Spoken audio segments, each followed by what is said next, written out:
ಶ್ರೀ ಗಣಪತಿ ಶಾರದಾ ಗುರುಭ್ಯೋ ನಮಃ. ಆಪದಾಂ ಅಪಹರ್ತಾರಂ ದಾತಾರಂ ಸರ್ವಸಂಪದಾಂ ಲೋಕಾಭಿರಾಮಂ ಶ್ರೀರಾಮಂ ಭೂಯೋ ಭೂಯೋ ನಮಾಮ್ಯಹಂ. ಶ್ರೋತೃಗಳಿಗೆ ಶ್ರೀ ಅಳಸಿಂಗರಾಚಾರ್ಯ ವಿರಚಿತ ಮಹರ್ಷಿ ವಾಲ್ಮೀಕಿ ಪ್ರಣೀತ ಶ್ರೀಮದ್ ರಾಮಾಯಣದ ಕಿಷ್ಕಿಂಧಾ ಕಾಂಡದಲ್ಲಿ ರಾಮನು ವಾಲಿಗೆ ತಕ್ಕ ಸಮಾಧಾನಗಳನ್ನು ಹೇಳಿದುದು ಎಂಬ 18ನೆಯ ಸರ್ಗಕ್ಕೆ ಸ್ವಾಗತ. ಹೀಗೆ ವಾಲಿಯು ಹತನಾಗಿ ಬಿದ್ದು ಜ್ಞಾನಾಜ್ಞಾನದಿಂದ ರಾಮನನ್ನು ಈ ವಿಧವಾಗಿ ವಿನಯದೊಡನೆ ಧರ್ಮಾರ್ಥ ಸಹಿತವಾಗಿಯೂ ಇರುವ ಮಾತಿನಿಂದ ಮರ್ಮೋದ್ಘಾತಕವಾಗಿ ಆಕ್ಷೇಪಿಸಿದನು. ವಾಲಿಯು ಕಾಂತಿಹೀನನಾದ ಸೂರ್ಯನಂತೆಯೂ ನೀರಿಲ್ಲದ ಮೇಘದಂತೆಯೂ ಉರಿಯಿಲ್ಲದ ಬೆಂಕಿಯಂತೆಯೂ ಕಾಂತಿಗುಂದಿ ನೆಲದ ಮೇಲೆ ಬಿದ್ದು ನಿಶ್ಚೇಷ್ಟನಾಗಿದ್ದರು. ತನ್ನನ್ನು ಹೀಗೆ ಆಕ್ಷೇಪಿಸುವುದನ್ನು ನೋಡಿ ರಾಮನು ಧರ್ಮಾರ್ಥಯುಕ್ತವಾಗಿಯೂ ಗುಣವಿಶಿಷ್ಟವಾಗಿಯೂ ಇರುವ ಮಾತಿನಿಂದ ಆ ವಾಲಿಯ ಮನಸ್ಸಿಗೊಪ್ಪುವಂತೆ ಸಮಾಧಾನವನ್ನು ಹೇಳತೊಡಗಿದನು. ಎಲೆ ವಾನರ ರಾಜನೇ, ಮೊದಲು ನೀನು ಧರ್ಮವನ್ನಾಗಲಿ ಅರ್ಥವನ್ನಾಗಲಿ ಕಾಮವನ್ನಾಗಲಿ ಇತರ ಲೌಕಿಕ ವಿಚಾರಗಳನ್ನಾಗಲಿ ತಿಳಿದುಕೊಳ್ಳದೆ ಇವೆಲ್ಲಕ್ಕೂ ವಿರುದ್ಧವಾಗಿ ನಡೆಯುತ್ತಿರುವವನಾದರೂ ಅಜ್ಞಾನದಿಂದ ನನ್ನಲ್ಲಿ ದೋಷವನ್ನು ಆರೋಪಿಸಿ ನಿರ್ದೋಷಿಯಾದ ನನ್ನನ್ನು ಹೀಗೇಕೆ ನಿಂದಿಸುವೆ? ನೀನು ಕೇವಲ ಚಪಲ ಬುದ್ಧಿಯುಳ್ಳವನು. ಬುದ್ಧಿವಂತರಾಗಿಯೂ ವೃದ್ಧರಾಗಿಯೂ ಪೂಜ್ಯರಾಗಿಯೂ ಇರುವ ಆಚಾರ್ಯರ ಮುಖದಿಂದ ನೀನು ಧರ್ಮಾರ್ಥ ಕಾಮಾದಿಗಳ ಸ್ವರೂಪವೊಂದನ್ನು ಚೆನ್ನಾಗಿ ತಿಳಿದುಕೊಳ್ಳದೆ ನಿನ್ನ ಕಪಿ ಸ್ವಭಾವಕ್ಕೆ ತಕ್ಕ ಚಾಪಲ್ಯದಿಂದ ನನ್ನನ್ನು ಕುರಿತು ಹೀಗೆ ವ್ಯರ್ಥವಾದ ಮಾತುಗಳನ್ನು ಆಡುತ್ತಿರುವೆ. ನಿನ್ನ ಆಕ್ಷೇಪಗಳಿಗೆ ಸಮಾಧಾನವನ್ನು ಹೇಳುವೆನು ಕೇಳು. ಪರ್ವತಗಳಿಂದಲೂ ಕಾಡುಗಳಿಂದಲೂ ಮಹಾರಣ್ಯಗಳಿಂದಲೂ ತುಂಬಿದ ಈ ಭೂಮಂಡಲವೆಲ್ಲವೂ ಇಕ್ಷ್ವಾಕು ವಂಶದ ರಾಜರಿಗೆ ಅಧೀನವಾಗಿರುವುದು. ಇಲ್ಲಿನ ಮೃಗಗಳನ್ನಾಗಲಿ ಪಕ್ಷಿಗಳನ್ನಾಗಲಿ ಮನುಷ್ಯರನ್ನಾಗಲಿ ನಿಗ್ರಹಿಸುವುದಕ್ಕೂ ಅನುಗ್ರಹಿಸುವುದಕ್ಕೂ ನಮ್ಮ ಇಕ್ಷ್ವಾಕು ವಂಶದವರಿಗೆ ಪೂರ್ಣಾಧಿಕಾರ ಉಂಟು. ಈಗ ಈ ಭೂಪ್ರದೇಶವೆಲ್ಲವನ್ನು ಆ ವಂಶದಲ್ಲಿ ಹುಟ್ಟಿ ಧರ್ಮಾತ್ಮನಾಗಿಯೂ ಸತ್ಯಸಂಧನಾಗಿಯೂ ನಿಷ್ಕಪಟನಾಗಿಯೂ ಇರುವ ಭರತನು ಪಾಲಿಸುತ್ತಿರುವನು. ಆತನು ಧರ್ಮಾರ್ಥ ಕಾಮಗಳ ತತ್ವವನ್ನು ಚೆನ್ನಾಗಿ ಬಲ್ಲನು. ದುಷ್ಟರನ್ನು ನಿಗ್ರಹಿಸಿ ಸಾಧುಗಳನ್ನು ಅನುಗ್ರಹಿಸಿ ಧರ್ಮವನ್ನು ಬಿಡದೆ ಭೂಮಿಯನ್ನು ರಕ್ಷಿಸುತ್ತಿರುವನು. ಯಾವನಲ್ಲಿ ನಯ ವಿನಯಗಳೆಂಬ ಎರಡು ಸ್ಥಿರವಾಗಿ ನಿಂತಿರುವವೋ, ಸತ್ಯವೂ ಶಾಸ್ತ್ರವಿಹಿತವಾದ ಪರಾಕ್ರಮವು ಎಡಬಿಡದೆ ನೆಲೆಗೊಂಡಿರುವವು, ಯಾವನು ದೇಶಕಾಲ ಸ್ಥಿತಿಗಳನ್ನು ಚೆನ್ನಾಗಿ ಬಲ್ಲವನು, ಅಂತಹ ಭರತನೇ ಈಗ ಈ ಭೂಮಿಗೆ ರಾಜನಾಗಿರುವನು. ಆ ಭರತನ ರಾಜಧರ್ಮವನ್ನು ಅನುಸರಿಸಿ ಅದಕ್ಕೆ ಅಧೀನವಾಗಿಯೇ ನಾನು ಇನ್ನೂ ಬೇರೆ ಕೆಲವು ರಾಜರು ಧರ್ಮಾಭಿವೃದ್ಧಿಯನ್ನು ಕೋರಿ ಈ ಭೂಮಿಯೆಲ್ಲವನ್ನು ಸುತ್ತುತ್ತಿರುವೆವು. ಧರ್ಮಪರಾಯಣನಾಗಿ ರಾಜಸಿಂಹನೆನಿಸಿಕೊಂಡಿರುವ ಆ ಭರತನು ಈ ಸಮಸ್ತ ಭೂಮಂಡಲವನ್ನು ಧರ್ಮಕ್ಕೆ ಸ್ವಲ್ಪ ಮಾತ್ರವೂ ಲೋಪಬಾರದಂತೆ ಪರಿಪಾಲಿಸುತ್ತಿರುವನು. ಆತನ ರಾಜ್ಯಭಾರದಲ್ಲಿ ಯಾವ ಕಡೆಯಲ್ಲಿಯೂ ಧರ್ಮಕ್ಕೆ ಹಾನಿಯುಂಟಾಗಲಾರದು. ಹಾಗೆ ಮಿತಿಮೀರಿ ನಡೆದವರು ತಪ್ಪದೆ ಶಿಕ್ಷೆಗೆ ಗುರಿಯಾಗುವರು. ಆತನಿಂದ ಅಜ್ಞಪ್ತರಾದ ನಾವು ಸರ್ವೋತ್ತಮವಾದ ನಮ್ಮ ರಾಜಧರ್ಮವನ್ನು ಅವಲಂಬಿಸಿಯೇ ಆತನ ಆಜ್ಞೆಯನ್ನು ಮುಂದಿಟ್ಟುಕೊಂಡು ಅಲ್ಲಲ್ಲಿ ಸುತ್ತುತ್ತಾ ಧರ್ಮವನ್ನು ತಪ್ಪಿ ನಡೆದವರನ್ನು ಯಥಾವಿಧಿಯಾಗಿ ಶಿಕ್ಷಿಸುತ್ತಿರುವೆವು. ಎಲೆ ವಾಲಿ, ನೀನಾದರೂ ಧರ್ಮದಲ್ಲಿ ಸ್ವಲ್ಪವೂ ದೃಷ್ಟಿಯಿಟ್ಟವನಲ್ಲ. ನಿನ್ನ ಕಾರ್ಯಗಳಿಂದಲೇ ನೀನು ಲೋಕನಿಂದಿತನೆಂಬುದು ಸ್ಪಷ್ಟವಾಗುವುದು. ನಿನಗೆ ಕಾಮ ವ್ಯಾಪಾರವೇ ಮುಖ್ಯವು. ರಾಜಯೋಗ್ಯವಾದ ನಡತೆಯಲ್ಲಿ ನೀನು ಯಾವಾಗಲೂ ಇದ್ದವನಲ್ಲ. ನಿನಗೆ ಧರ್ಮ ಸೂಕ್ಷ್ಮವನ್ನಾದರೂ ತಿಳಿಸುವೆನು ಕೇಳು. ಹೆತ್ತ ತಂದೆಯನ್ನು, ಅಣ್ಣನನ್ನು, ತಮಗೆ ವಿದ್ಯೆ ಹೇಳಿದ ಗುರುವನ್ನು, ಈ ಮೂವರನ್ನು ಧರ್ಮ ಮಾರ್ಗ ನಿರತರಾದವರು ತಂದೆಯಂತೆಯೇ ಭಾವಿಸಬೇಕು.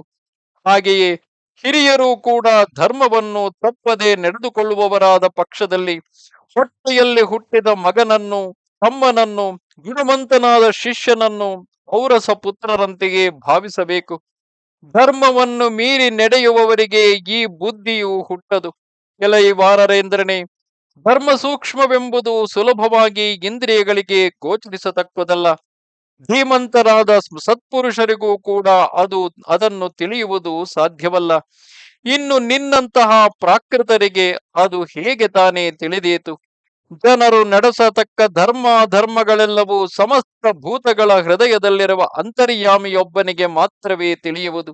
ಆ ಪರಮಾತ್ಮನೊಬ್ಬನೇ ಶುಭಾಶುಭಗಳಿಗೆ ಕಾರಣಗಳಾದ ಧರ್ಮಗಳ ಸೂಕ್ಷ್ಮವನ್ನು ತಿಳಿಯಬಲ್ಲನೆ ಹೊರತು ಇತರರಿಂದ ತಿಳಿಯಲ ಸಾಧ್ಯವು. ನೀನು ಕೇವಲ ಚಪಲ ಸ್ವಭಾವವುಳ್ಳವನು, ಹುಟ್ಟು ಕುರುಡನು. ಬೇರೆ ಕೆಲವು ಹುಟ್ಟು ಕುರುಡರೊಡನೆ ಸೇರಿ ಮಂತ್ರಾಲೋಚನೆಯನ್ನು ಮಾಡುವಂತೆ ನೀನು ನಿನ್ನಂತೆಯೇ ಚಪಲ ಬುದ್ಧಿಯುಳ್ಳ ಇತರ ವಾನರರೊಡನೆ ಕಲೆತು ಎಷ್ಟೇ ಆಲೋಚಿಸಿದರೂ ನಿನಗೆ ತಿಳುವಳಿಕೆಯುಂಟಾಗದು. ಎಲೆ ವಾಲಿ, ಮಗನು ತಮ್ಮನು, ಶಿಷ್ಯನು ಪುತ್ರಪ್ರಾಯರೆಂಬ ನೀತಿಯನ್ನು ನಾನು ಮೊದಲೇ ನಿನಗೆ ಹೇಳಿದೆನಲ್ಲವೇ? ಆ ಮಾತಿನ ಅಭಿಪ್ರಾಯವನ್ನು ಇನ್ನೂ ಸ್ಪಷ್ಟವಾಗಿ ತಿಳಿಸುವೆನು ಕೇಳು. ಆಗ ನಿನ್ನ ದೋಷವು ನಿನಗೆ ಚೆನ್ನಾಗಿ ತಿಳಿಯಬಹುದು. ಅದೊಂದನ್ನು ಪರ್ಯಾಲೋಚಿಸದೆ ಕೇವಲ ರೋಷದಿಂದ ಹೀಗೆ ನನ್ನನ್ನು ನಿಂದಿಸುವುದು ನಿನಗೆ ಎಷ್ಟು ಮಾತ್ರವೂ ಉಚಿತವಲ್ಲ. ನಿನ್ನನ್ನು ಕೊಂದುದಕ್ಕೆ ಕಾರಣವೇ ಬೇರೆ. ನೀನು ಸನಾತನ ಧರ್ಮವನ್ನು ಬಿಟ್ಟು ನಿನ್ನ ತಮ್ಮನಾದ ಸುಗ್ರೀವನ ಭಾರ್ಯೆಯೊಡನೆ ರಮಿಸುತ್ತಿರುವೆ. ಆ ಪಾಪಕೃತ್ಯವನ್ನು ನೋಡಿ ಸಹಿಸಲಾರದೆಯೇ ನಾನು ನಿನ್ನನ್ನು ಕೊಂದೆನು. ಸುಗ್ರೀವನು ನಿನಗೆ ತಮ್ಮನಾದುದರಿಂದ ಪುತ್ರಪ್ರಾಯನಾದನು. ಆದ್ದರಿಂದ ಆತನ ಭಾರ್ಯೆಯು ನಿನಗೆ ಸೊಸೆಯಾದಳಲ್ಲವೇ?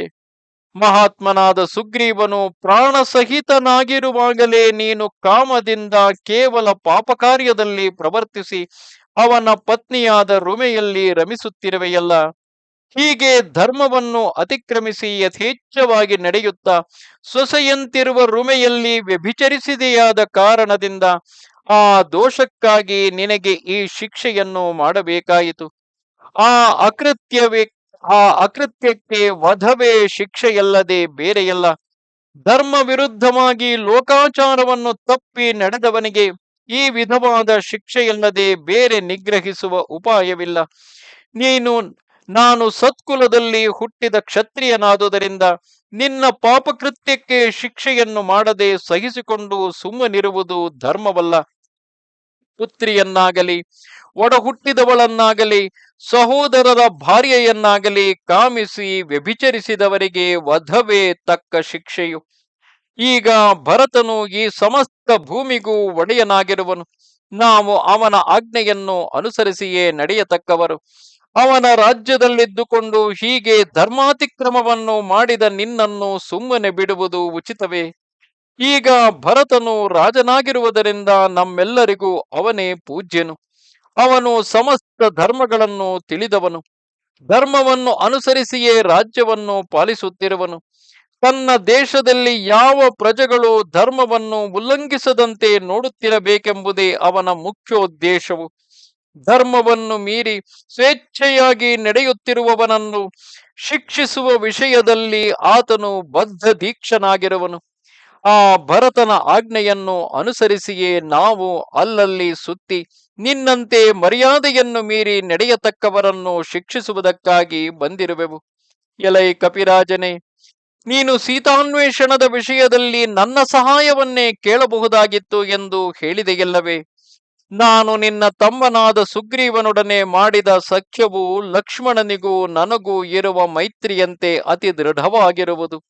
ಅದನ್ನು ಯಾವ ವಿಧದಿಂದಲೂ ತಪ್ಪಿಸಿಕೊಳ್ಳುವುದು ಸಾಧ್ಯವಲ್ಲ.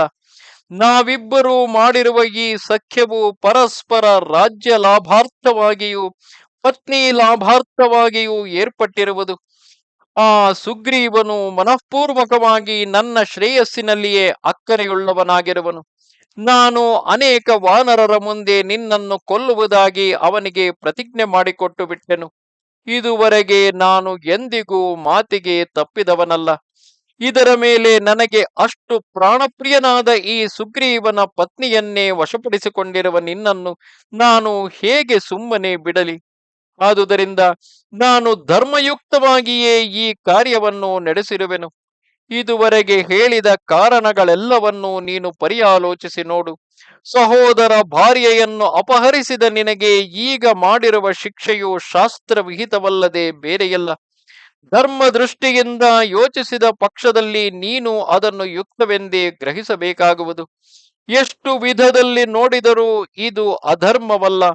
ಧರ್ಮವನ್ನೇ ಮುಖ್ಯವಾಗಿ ಅನುವರ್ತಿಸುತ್ತಿರುವ ಯಾವನಾದರೂ ತನ್ನ ಮಿತ್ರನ ಶತ್ರುವನ್ನು ತಪ್ಪದೆ ಶಿಕ್ಷಿಸಬೇಕು. ನೀನು ಧರ್ಮ ಸೂಕ್ಷ್ಮದಲ್ಲಿ ಚೆನ್ನಾಗಿ ದೃಷ್ಟಿಯಿಟ್ಟು ನೋಡಿದ ಪಕ್ಷದಲ್ಲಿ ನೀನು ಮಾಡಿರುವ ಈಗಿನ ದುಷ್ಕೃತ್ಯಕ್ಕೆ ಈ ವಿಧವಾದ ನಿಗ್ರಹವನ್ನು ಹೊಂದುವುದೇ ತಕ್ಕ ಪ್ರಾಯಶ್ಚಿತ್ತವೆಂದು ಒಪ್ಪಬೇಕಾಗುವುದು. ಎಲೆ ವಾಲಿ, ಪೂರ್ವದಲ್ಲಿ ಮನುವು ಸದಾಚಾರವನ್ನು ಕುರಿತು 2 ಶ್ಲೋಕಗಳನ್ನು ಹೇಳಿರುವನು. ಧರ್ಮ ನಿಪುಣರಾದವರೆಲ್ಲರೂ ಆ 2 ಶ್ಲೋಕಗಳನ್ನು ಪರಿಗ್ರಹಿಸಿರುವರು. ಈ ನೀತಿ ಶ್ಲೋಕಗಳನ್ನು ಅನುಸರಿಸಿಯೇ ಈಗ ನಾನು ನಡೆಸಿರುವೆನು. ಈ ಶ್ಲೋಕಾರ್ಥವನ್ನು ಹೇಳುವೆನು ಕೇಳು.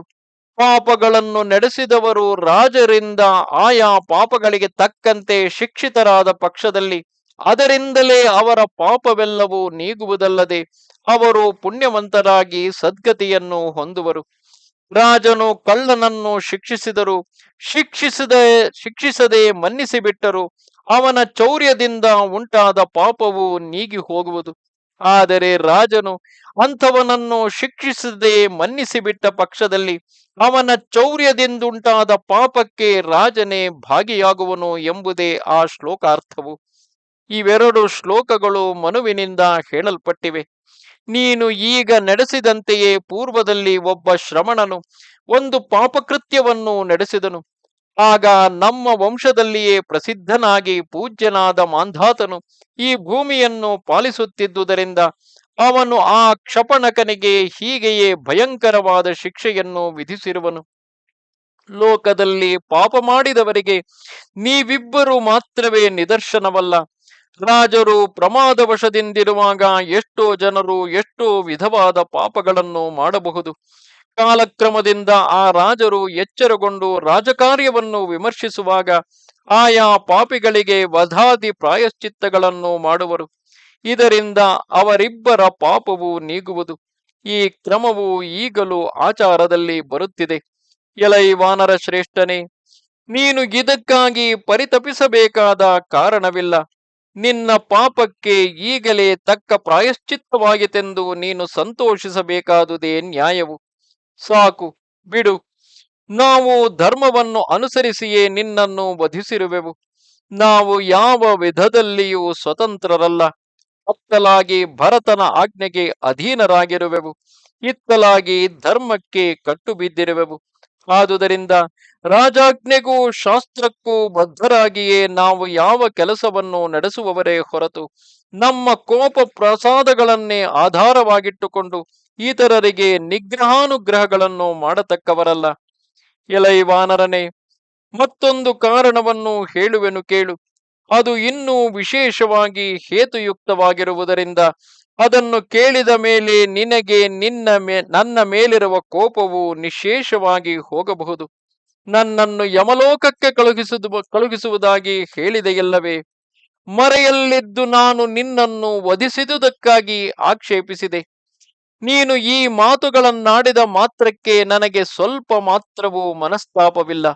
ಅದರಿಂದ ನನಗೆ ಕೋಪವೂ ಇಲ್ಲ.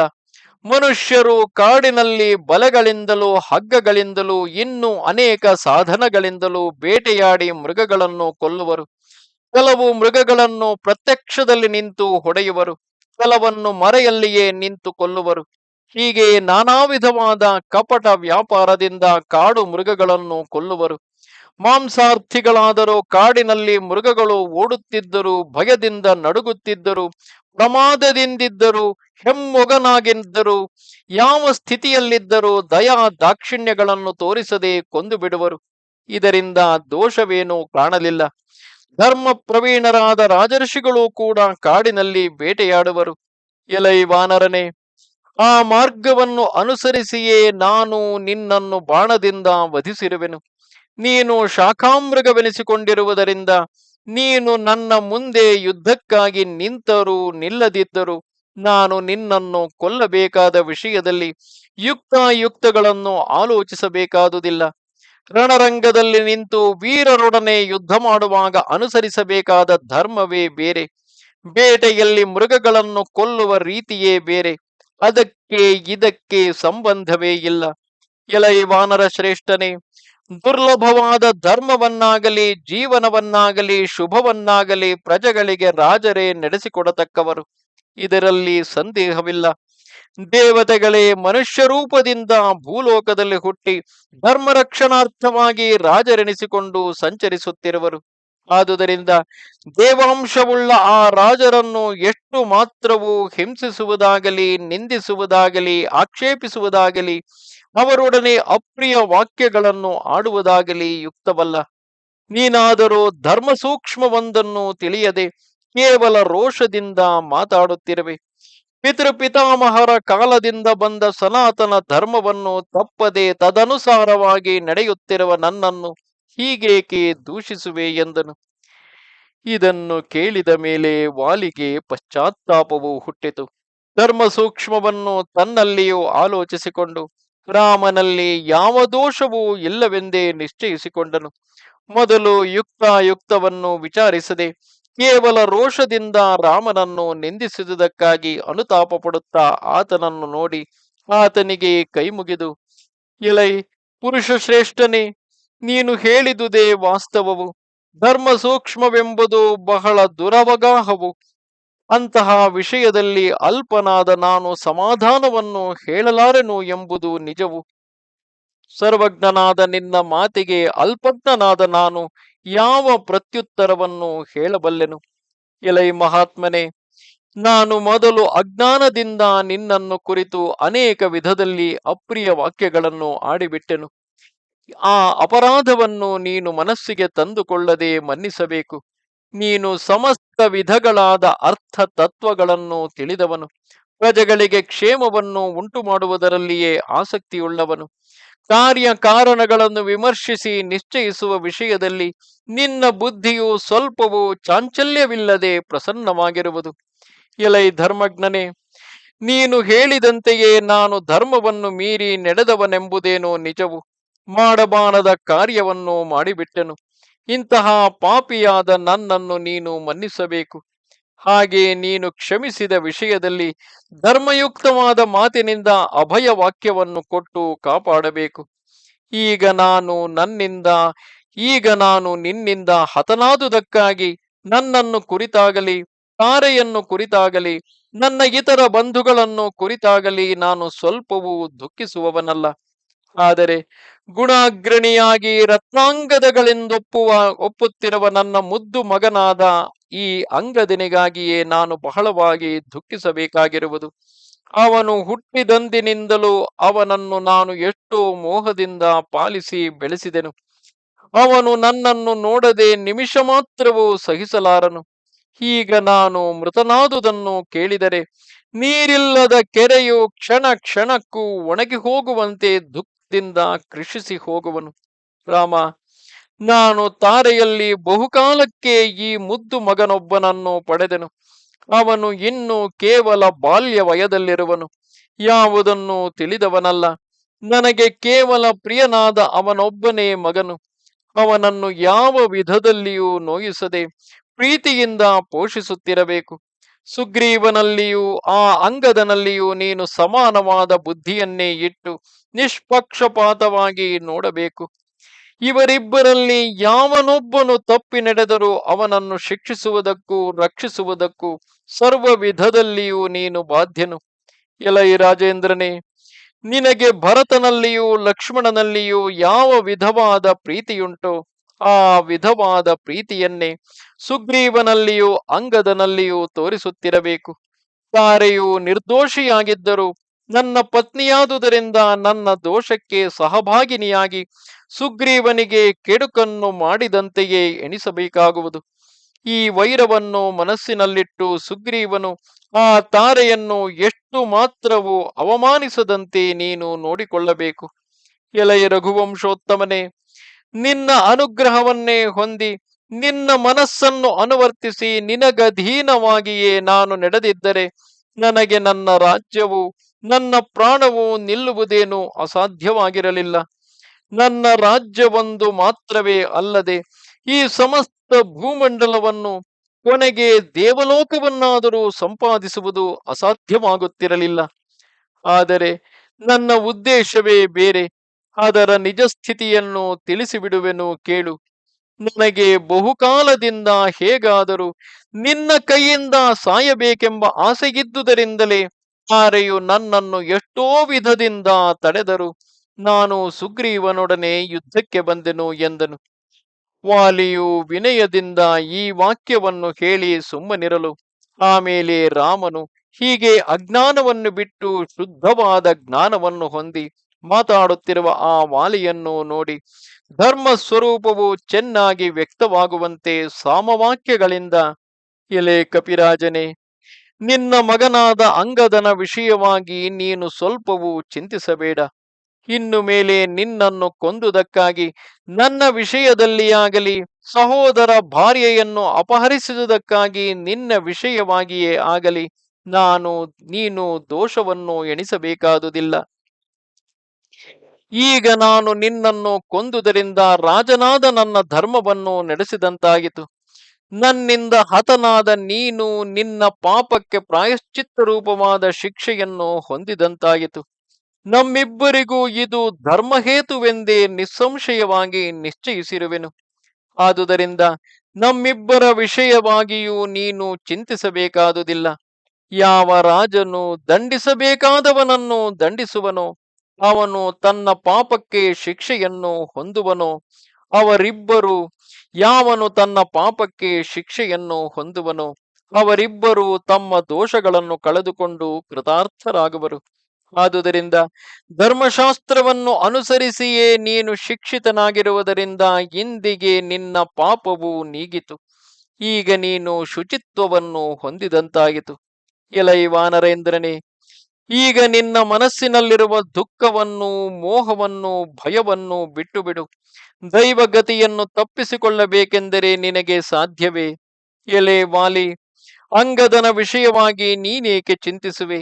ಅವನು ನಿನ್ನಲ್ಲಿ ಹೇಗೆ ವರ್ತಿಸುವನೋ ಹಾಗೆಯೇ ನನ್ನಲ್ಲಿಯೂ ಪಿತೃಭಕ್ತಿಯನ್ನು ತೋರಿಸುವನೋ ಎಂಬುದರಲ್ಲಿ ಸಂದೇಹವಿಲ್ಲ. ಅಂತಹ ಗುಣಾಢ್ಯನಾದ ಅಂಗದನನ್ನು ನಾವು ಪ್ರೇಮದಿಂದ ನೋಡಿಕೊಳ್ಳಬೇಕೆಂಬ ವಿಷಯದಲ್ಲಿ ನೀನು ನಮಗೆ ಹೇಳಬೇಕೆ? ನಾವು ಅವನನ್ನು ಪುತ್ರವಾತ್ಸಲ್ಯದಿಂದಲೇ ಪೋಷಿಸುವೆವು ಎಂದನು. ಮಹಾತ್ಮನಾಗಿಯೂ ಧರ್ಮ ಮಾರ್ಗೈಕ ನಿರತನಾಗಿಯೂ ರಣವೀರನಾಗಿಯೂ ಇರುವ ರಾಮನು ಕಿವಿಗಿಂಪಾದ ಈ ಮಾತುಗಳನ್ನು ಹೇಳಿದ ಮೇಲೆ ವಾಲಿಯು ತನ್ನ ಮನಸ್ಸಿನ ಚಿಂತೆಯನ್ನು ಬಿಟ್ಟು ಕಾಲೋಚಿತವಾದ ಮಾತಿನಿಂದ ಆ ರಾಮನನ್ನು ಕುರಿತು, ಲೋಕಪ್ರಭುವಾದ ಎಲೈ ರಾಜೇಂದ್ರನೇ, ನೀನು ದೇವೇಂದ್ರನಿಗೆ ಸಮಾನನಾದವನು, ಶತ್ರು ಭಯಂಕರವಾದ ಪರಾಕ್ರಮವುಳ್ಳವನು. ಆದರೆ ನಿನ್ನ ಬಾಣದಿಂದ ಪೀಡಿತನಾದ ನಾನು ಆ ಬಾಣವೇದನೆಯಿಂದ ಮೈಮರೆತು ನಿನ್ನನ್ನು ವಿಶೇಷವಾಗಿ ದೂಷಿಸಿದನು. ಈ ಅಪರಾಧಕ್ಕಾಗಿ ನೀನು ನನ್ನಲ್ಲಿ ಕೋಪವನ್ನಿಡದೆ ಮನ್ನಿಸಬೇಕೆಂಬುದೇ ನನ್ನ ಮುಖ್ಯ ಪ್ರಾರ್ಥನೆಯು ಎಂದು ಹೇಳಿ ಕೈಮುಗಿದನು. ಇಲ್ಲಿಗೆ 18ನೆಯ ಸರ್ಗವು ಮುಗಿದುದು. ನಮಸ್ತೆ ಶಾರದೆ ದೇವಿ ಕಾಶ್ಮೀರ ಪುರವಾಸಿನಿ ತ್ವಾಮಹಂ ಪ್ರಾರ್ಥಯೇ ನಿತ್ಯಂ ವಿದ್ಯಾದಾನಂಚ ದೇಹಿಮೆ. ನಮಸ್ಕಾರ.